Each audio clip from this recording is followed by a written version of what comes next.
अब बच्चों यहाँ पे देखो क्या है, फॉर एग्जाम्पल में हमने क्या बोला कि multiplication is a binary operation on Q.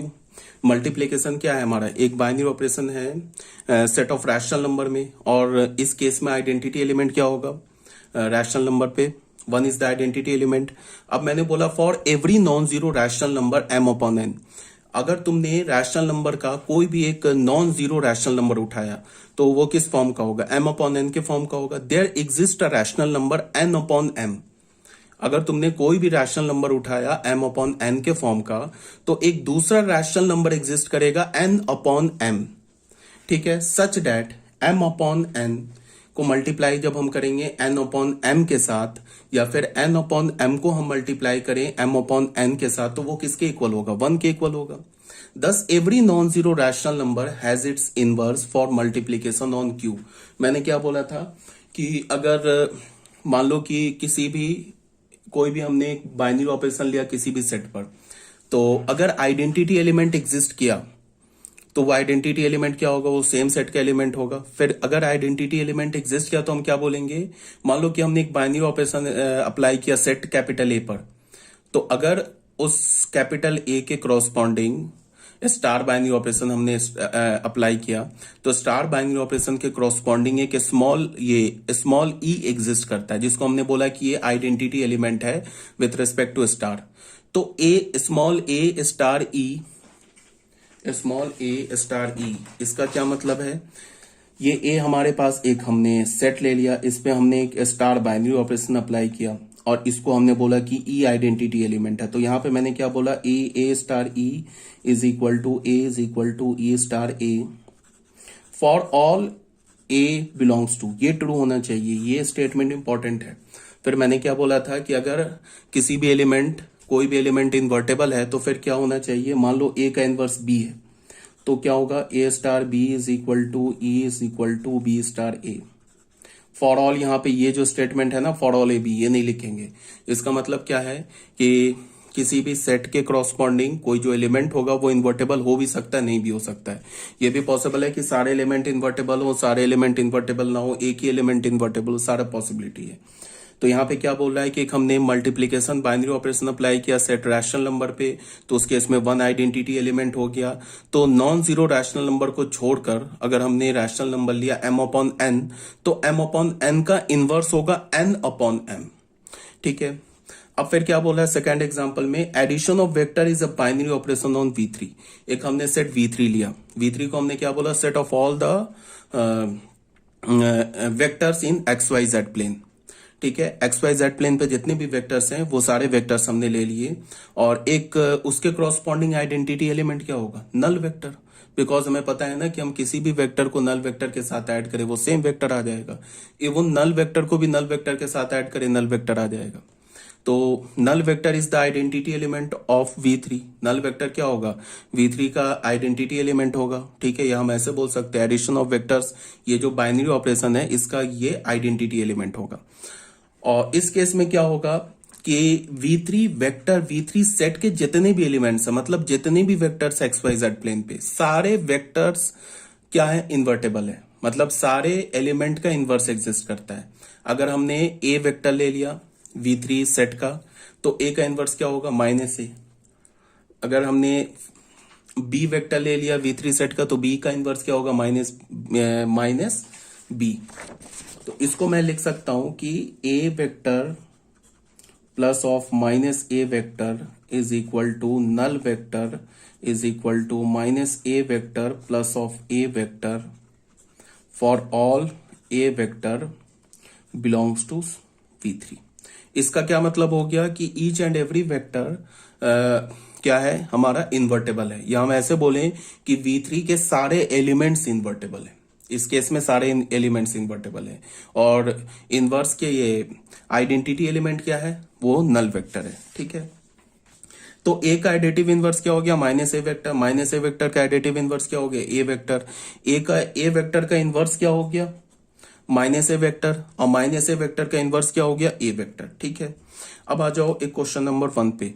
On Q एक हमने सेट ले लिया rational number, the set of all the rational number ठीक है। A binary operation star is defined, एक बाइनरी ऑपरेशन हमने स्टार डिफाइन किया, उसको हमने क्या बोला, ए स्टार बी किसके इक्वल होगा, ए बी अपॉन 5 के इक्वल होगा for all A B belongs to q. ठीक है। Find the identity element for star in q, पहले तो हमें आइडेंटिटी एलिमेंट निकालना है, फिर हमें क्या प्रूव करना है, also prove that every non zero element of Q is invertible. पहले तो हमें क्या करना है, हमने पहले क्या किया है कि स्टार बाइनरी ऑपरेशन लिया, सेट ऑफ रैशनल नंबर पे डिफाइन कैसे किया, उसको बोला ए स्टार बी किसके इक्वल है, ए बी अपॉन 5 के इक्वल है। फिर हमने बोला क्या कि आइडेंटिटी एलिमेंट निकालो स्टार का, किस में, रैशनल नंबर के सेट में आइडेंटिटी एलिमेंट निकालो, फिर ये प्रूव करो कि रैशनल नंबर के हर एक एलिमेंट इन्वर्टेबल है सिर्फ जीरो को छोड़ के। ठीक है, तो उसको प्रूफ देख लेते हैं। सबसे पहले हमने क्या किया, एक स्मॉल ई मान लिया, किसका, आइडेंटिटी एलिमेंट मान लिया स्मॉल ई को। तो स्मॉल ई किसका एलिमेंट होगा, रैशनल नंबर का एलिमेंट होगा। ठीक है, तो फिर हमने क्या बोला, ए स्टार ई को किसके इक्वल किया, ए के। अगर ई आइडेंटिटी एलिमेंट है तो इसका मतलब है ना कि ए स्टार ई किसके इक्वल होना चाहिए, ए के, और ये किसके इक्वल होना चाहिए, ई स्टार ए के, for all A belongs to rational number, ये ट्रू होना चाहिए। तो ए स्टार ई पे हमने बाइनरी ऑपरेशन अप्लाई किया तो क्या होगा, ए अपॉन 5, ए के इक्वल हो गया, यहां से क्या हो गया, ई अपॉन 5। इस दोनों को सॉल्व करोगे तो ई का वैल्यू क्या आ जाएगा, 5। इसका मतलब क्या हुआ कि 5 इज द आइडेंटिटी एलिमेंट, 5 हमारा आइडेंटिटी एलिमेंट हो गया for the binary operation star on the set Q. अब ये तो पहला तो पार्ट हो गया प्रूफ। अब हमें क्या प्रूफ करना है कि जितने भी नॉन जीरो रैशनल नंबर है ना वो इन्वर्टेबल है, जितने भी नॉन जीरो रैशनल नंबर है। हमने क्या किया, हमने मान लिया कि let x be the inverse of an element a. X को ये हमने ए कोई भी रैशनल नंबर का एलिमेंट उठा लिया और मान लिया कि इस रैशनल नंबर का जो एलिमेंट ए है इसका इनवर्स एक्स है।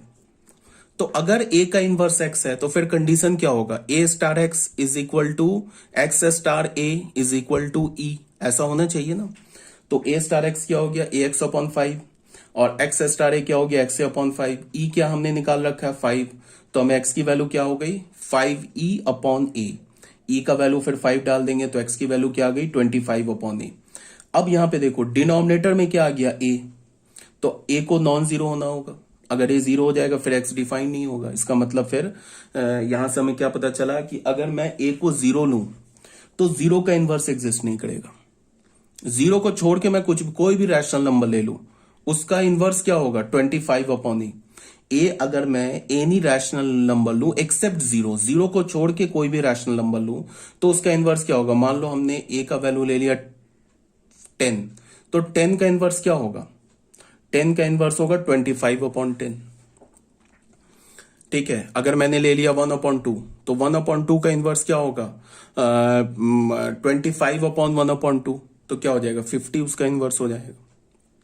सो सिर्फ A is not invertible, zero is not invertible, zero को छोड़ के बाकी सारे एलिमेंट इन्वर्टेबल हैं और उस इनवर्स क्या होगा 25 अपॉन ए। जैसे एग्जांपल ले लो ना यहाँ पे, जैसे मान लो कि हमने ए का वैल्यू ले लिया 1 अपॉन 2 ले लिया, तो 1 अपॉन 2 का इनवर्स क्या हो जाएगा, 1 अपॉन 2 का इनवर्स हमारे पास 25 अपॉन ए। तो इनवर्स को हमने बी बोला तो बी क्या हो जाएगा 25 अपॉन ए, तो इंटू 2 50 हो जाएगा। अब तुम देख लो ए स्टार बी क्या होता है ए बी अपॉन 5, तो 1 अपॉन 2 इंटू बी का वैल्यू क्या 50 अपॉन 5, ये क्या हो जाएगा 50/10, ये किसके इक्वल हो गया 5। यही तो 5 आइडेंटिटी एलिमेंट है हमारा। और बी स्टार ए ले लो, बी स्टार ए क्या हो जाएगा बी अपॉन 5, तो क्या हो जाएगा 50 इंटू 1 अपॉन 2 अपॉन 5, ये फिर आ जाएगा हमारे पास 5। यही तो ई है। तो हम यहां से लिख सकते हैं ना, ऐसे लिख सकते हैं ना 1/2 star 50 is equal to 5 is equal to 50 star 1 upon 2। सिर्फ हमारा जीरो जो होगा वो इन्वर्टेबल नहीं होगा, जीरो को छोड़ के बाकी सारे एलिमेंट क्या होंगे इन्वर्टेबल होंगे। आइडेंटिटी एलिमेंट हमने क्या खोजा 5। ठीक है, प्रूफ कर दिया हमने। ये हो गया हमारा क्वेश्चन नंबर 1। यहाँ पे ये जो इनवर्स लिखा है ना 25 अपॉन ए, ये 5 अपॉन ए के इक्वल है। ठीक है, क्वेश्चन नंबर 2 में आ जाते हैं। Let star be a binary operation. एक स्टार हमने बाइनरी ऑपरेशन डिफाइन किया किस सेट में, set of all rational number except 1, 1 को छोड़ के बाकी सारे 1 को छोड़ के जितने भी रैशनल नंबर है उस पे एक हमने स्टार बाइनरी ऑपरेशन अप्लाई किया। क्या बोला, ए स्टार बी को क्या बोला, A plus B minus A B. A star B को क्या बोला, A plus B minus A B. For all A B belongs to Q minus one, find the identity element with respect to star. सबसे पहले हमें identity element चाहिए with respect to star on the set Q minus one. Also prove that every element of Q minus one is invertible. फिर हमें prove क्या करना है कि क्यू माइनस वन सेट के हर एक एलिमेंट इन्वर्टेबल है। पहले तो हमें क्या करना है, पहले तो हमें आइडेंटिटी एलिमेंट फाइंड आउट करना है। उसके बाद हमें क्या प्रूव करना है कि क्यू माइनस वन सेट के जितने भी एलिमेंट्स हैं वो सारे एलिमेंट्स इन्वर्टेबल है। तो सॉल्यूशन स्टार्ट करते हैं। हमने क्या बोल दिया कि लेट, हमने मान लिया कि ई जो है हमारा आइडेंटिटी एलिमेंट है on this set Q minus one, ठीक है, विथ रेस्पेक्ट टू स्टार। तो अगर ई को आइडेंटिटी एलिमेंट माना तो फिर क्या होगा, ए स्टार ई किसके इक्वल होगा, ए के, और ये किसके इक्वल होगा, ए स्टार ए के, for all A belongs to Q minus one, ठीक है। तो यहां से क्या हो गया, ए स्टार ई को हमने ए बोला, ये वाला पहला इक्वेशन ले लिया, for all A belongs to Q minus one. तो ए स्टार ई पर हमने क्या कर लिया, और बाइनरी ऑपरेशन अप्लाई किया। तो क्या करेंगे, ए प्लस बी माइनस ए भी था तो क्या हो जाएगा, ए प्लस ई माइनस ए किसके इक्वल होगा, ए के। तो ए कैंसिल हो गया, ई कॉमन ले लिया तो 1 minus a is equal to 0 हो गया। अब देखो ए जो है हमारा वो किसका एलिमेंट है, क्यू माइनस वन का एलिमेंट है। तो ए तो 1 हो नहीं सकता, तो अगर ए 1 नहीं है तो 1 माइनस ए 0 नहीं है। तो बट ई इंटू 1 माइनस ए 0 है, इसका मतलब क्या, फिर ई 0 है। तो आइडेंटिटी एलिमेंट हमें क्या मिल गया, 0। दस 0 is the identity element for a star, ठीक है, on set Q minus one. यहां क्लियर हो गया। अब हमने क्या बोला कि let A be the arbitrary element. फिर हमने आइडेंटिटी एलिमेंट प्रूव कर दिया, ई इज इक्वल टू 0।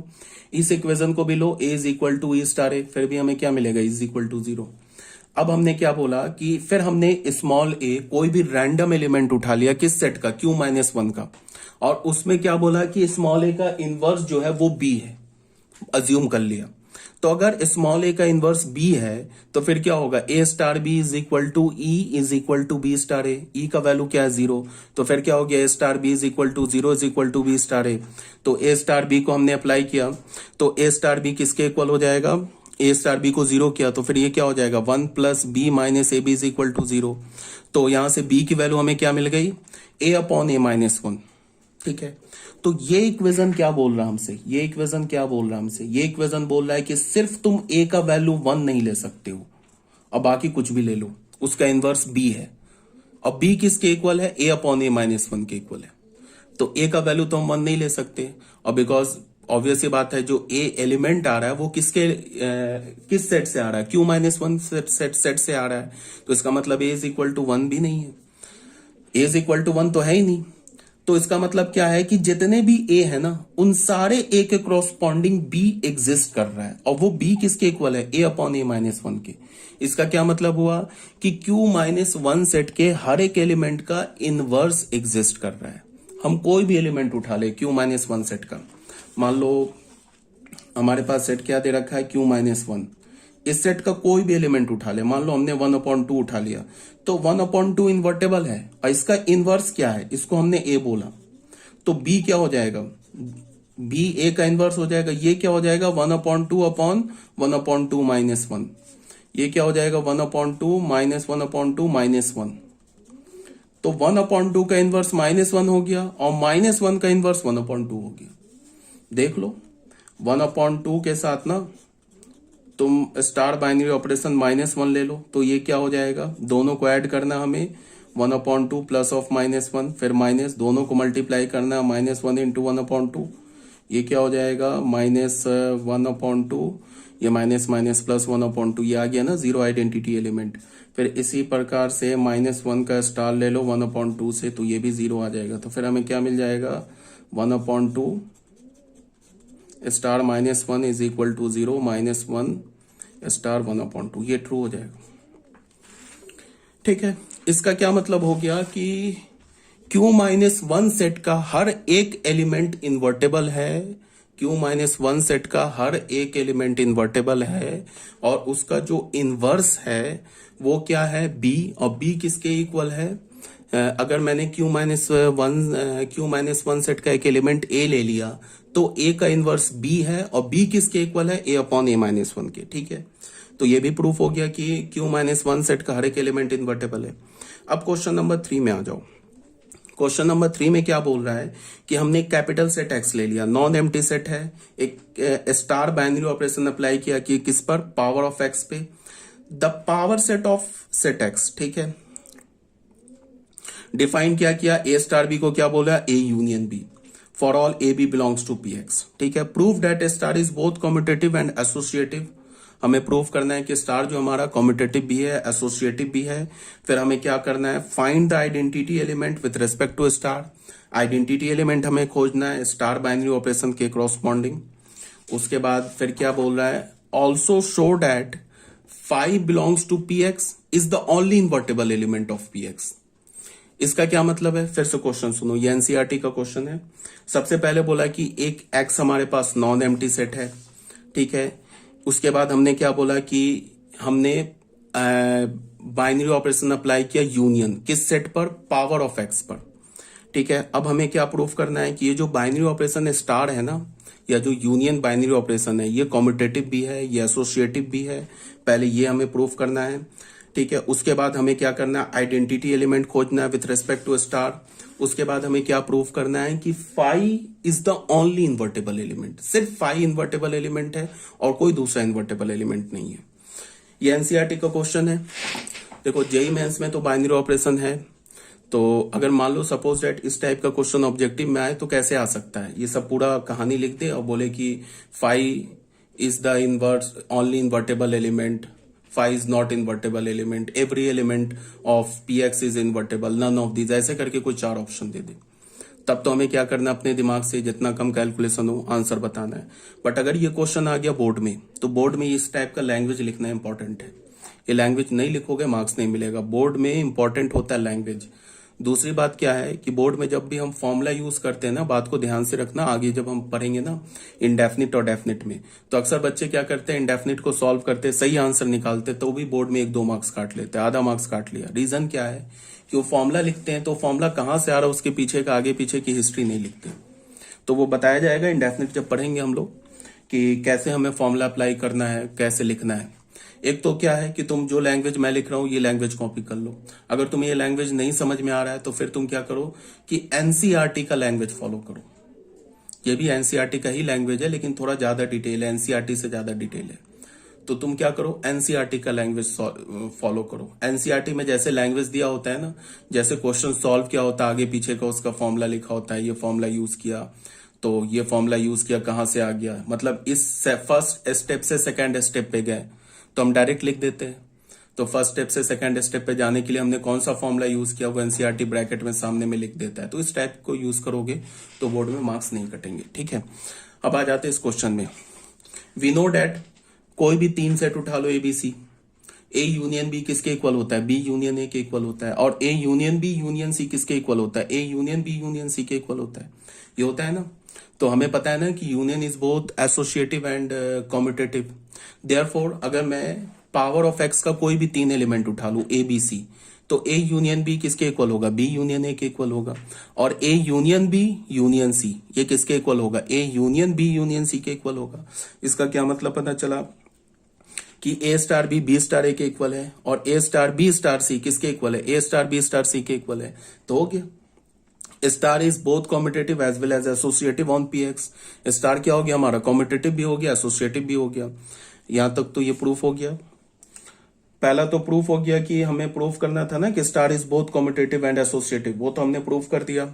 अब दूसरे में क्या बोल रहा है कि ये प्रूफ करो कि आइडेंटिटी एलिमेंट निकालो।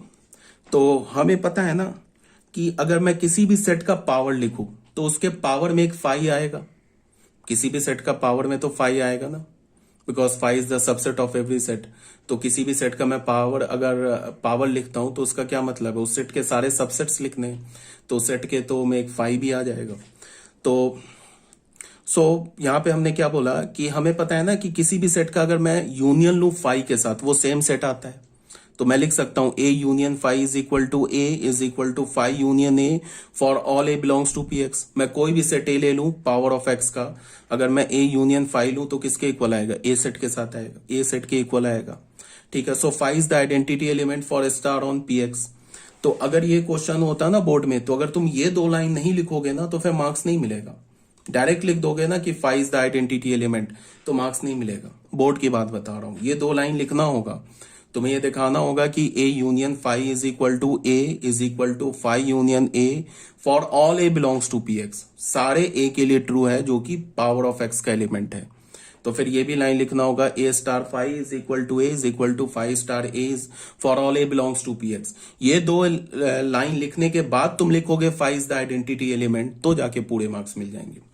ठीक है, तो ये भी हमने प्रूफ कर दिया कि five is the identity element. अब हमें क्या प्रूफ करना है? अब हमें ये प्रूफ करना है कि every element, five is the only invertible element, ये हमें प्रूफ करना है।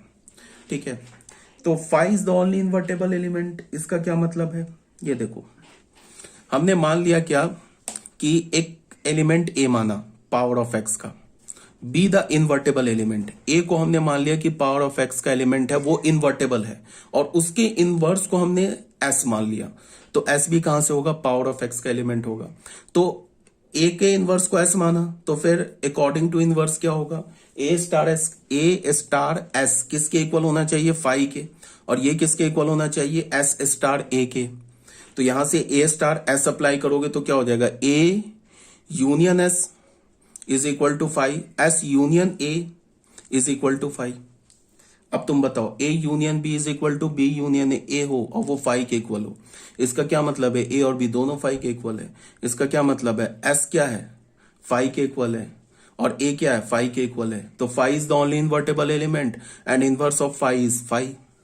इनवर्स फाइव का क्या है? फाइव। हो गया प्रूफ। अब बच्चों आ जाओ क्वेश्चन नंबर 4 में। क्वेश्चन नंबर 4 में क्या बोल रहा है कि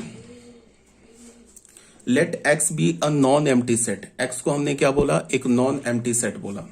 एंड स्टार को हमने क्या बोला? Be a binary operation on P X. Star को हमने बाइनरी ऑपरेशन बोला पावर ऑफ एक्स में।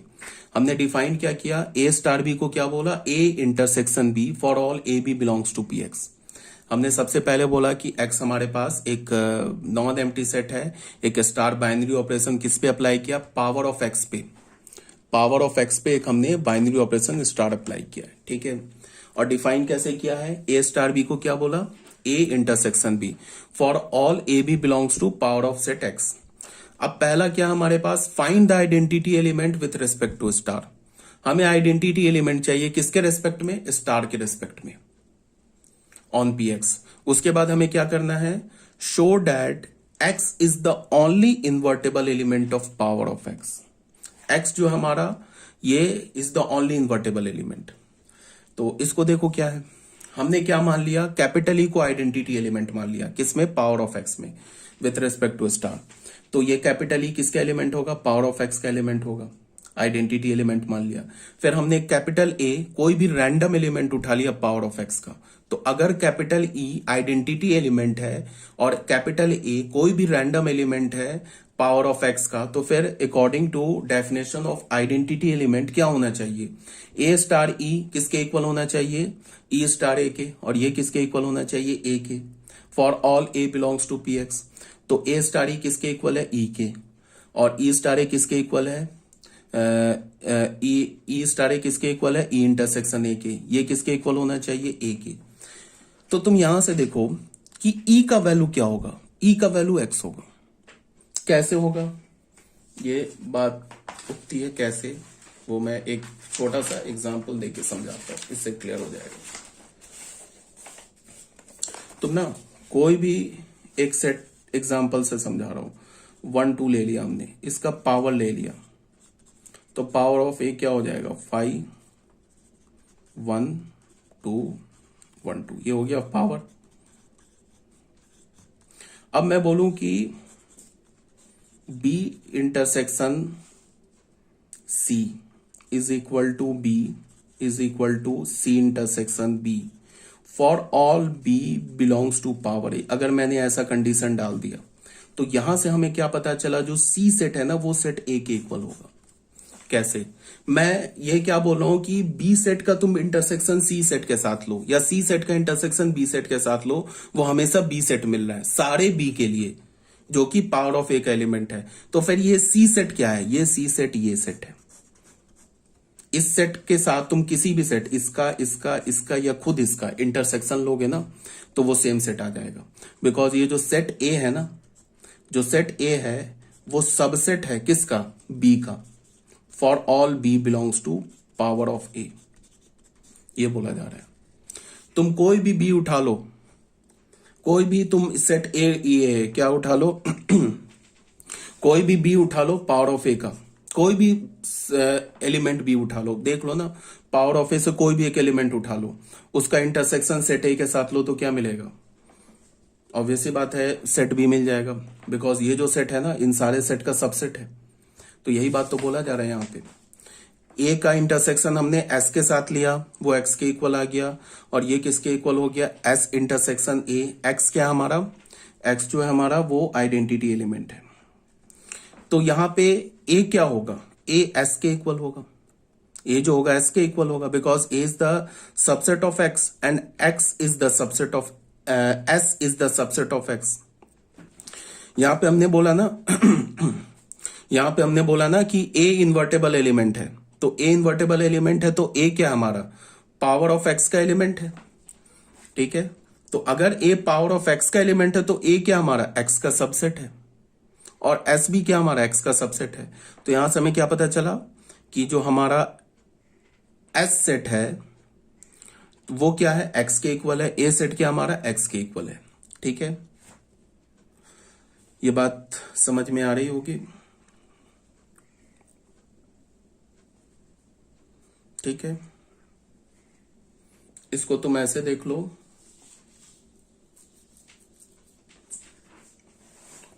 एक तो ये बात हो गई। दूसरी बात तुम ऐसे देख लो कि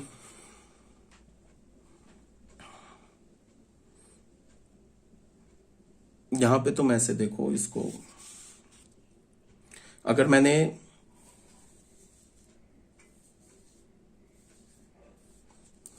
इसको सेट ये लिया है ना, ये हमारा क्या? सेट 1 है। अगर मैंने इसको ऐसे बोला,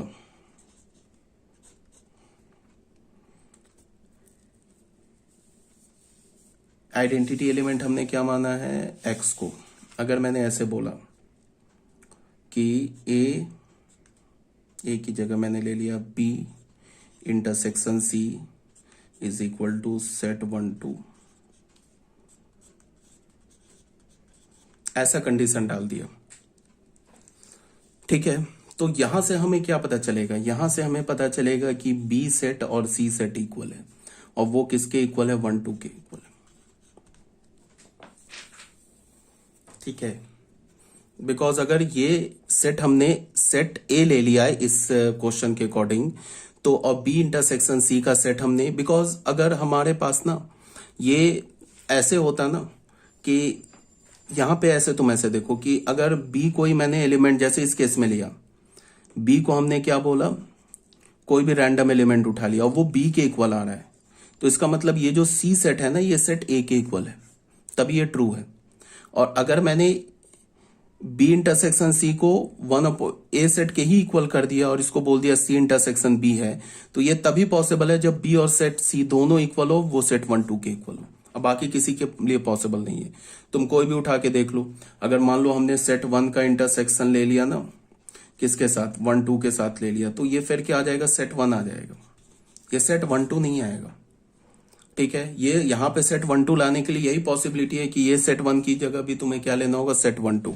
तो इसी बात को यहां बोल रहा है, A is equal to S is equal to X होना चाहिए। तो इसका क्या मतलब हो गया कि हमने क्या बोला था? ए को इन्वर्टेबल एलिमेंट बोला था, और उसके इनवर्स को क्या बोला था? एस बोला था।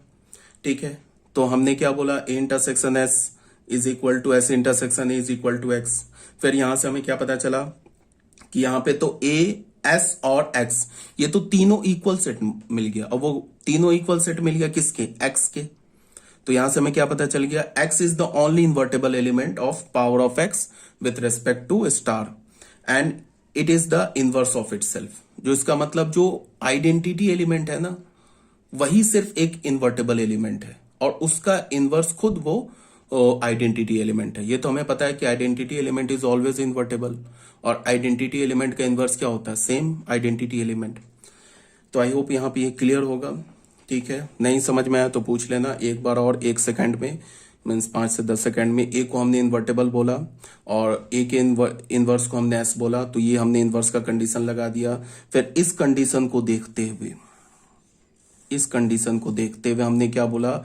ए सेट और एस सेट इक्वल है, वो किसके इक्वल है? एक्स के इक्वल है। ये तभी पॉसिबल है अगर हमने सेट को जो लिया है, पावर ऑफ एक्स को लिया है, तो ये तभी पॉसिबल है जब क्या होगा? ए सेट और एस सेट किसके इक्वल हो? एक्स सेट के इक्वल हो। जिस सेट पर हमने पावर लिया है तभी ये कंडीशन पॉसिबल है। इसका क्या मतलब है कि set x is the only invertible element. जो हमारा आइडेंटिटी एलिमेंट है वही इन्वर्टेबल एलिमेंट है और उसका इनवर्स क्या है? वो खुद सेट है। ये बात आ गई समझ में?